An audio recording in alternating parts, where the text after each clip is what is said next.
Hey everybody. So some people have already asked for some study tips about how to handle the study habits during the quarantine, and this is hopefully to address some questions from both parents and students, whether at the secondary level or even at university level. And what I'd like to try to do is give you some perspective about what probably your teachers are thinking about or going through during the time of the quarantine, and that might help you work out some good study strategies for yourself as well. So I wanted to think about maybe some of the reasons why study habits or study work during the quarantine is particularly challenging. And I think that these are probably the main reasons why, at least this is what I've heard from the feedback from some students. Of course, obviously, it's isolation is the first and foremost reason. There's no immediate feedback from teachers, and it's also difficult to understand how much work other learners are putting into a particular task. In school, it's really easy to look around and see whether or not you're on the right track. And as a teacher, it's really obvious for me if I walk around the room, I can see if there's a challenge or a question that's giving people difficulty. That's not possible with this kind of isolation.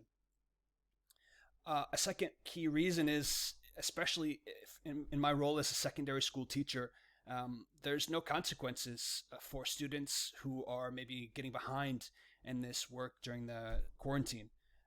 Of course, that will be a temporary issue. Those consequences will come if work gets delayed.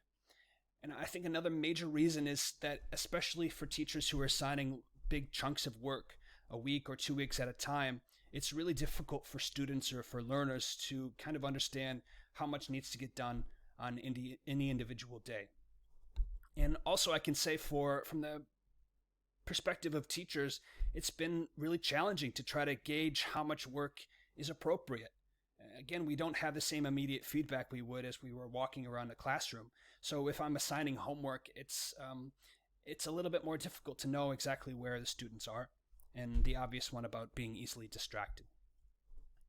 So I wanted to give maybe 3 simple strategies that might be useful for you, whether you're a parent of a student or whether or not you're, a student yourself at whatever level. So the one thing that you can do is to review what the overall objectives of the course are. What exactly are you going to be assessed on? And this is a really helpful way to try to understand where you are in relation to where you need to be. And this, I think, will be a really useful tool, especially if this quarantine time goes over the longer period, so you can have a sense of what the end goal of the course is.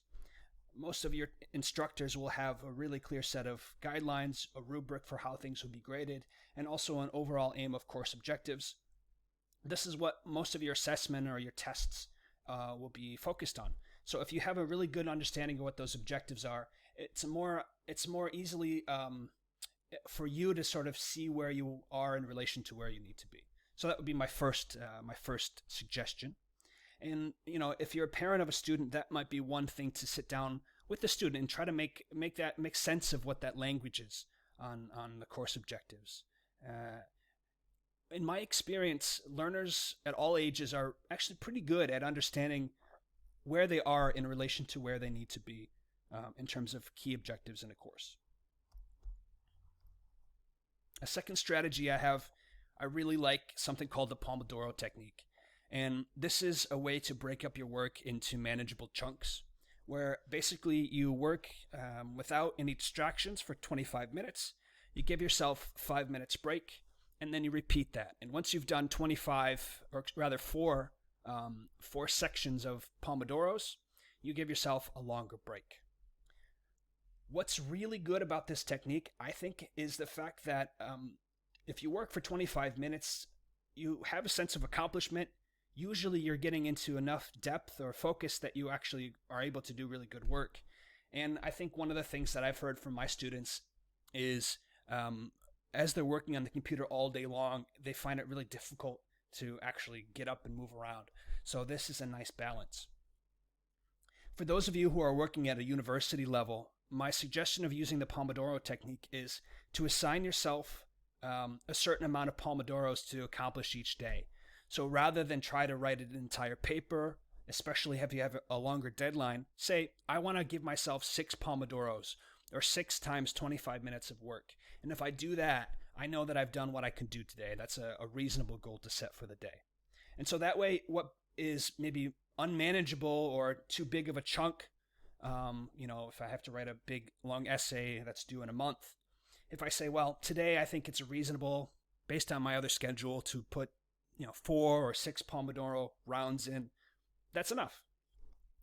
And lastly, I think it's really critical to find opportunities to work in study teams.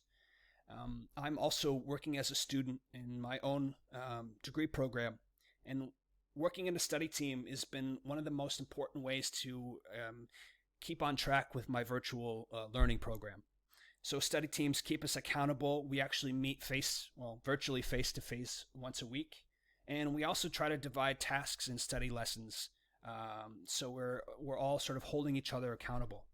It's really easy to be isolated, and it's really easy to lose track of where you are in relation to other members of your team or other students.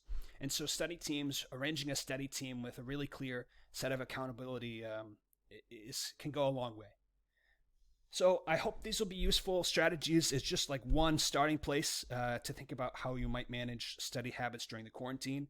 I have a lot more resources, and I am certainly willing, as I said before, to share any of those resources that I can. Please let me know how I can be of help, and thanks for watching.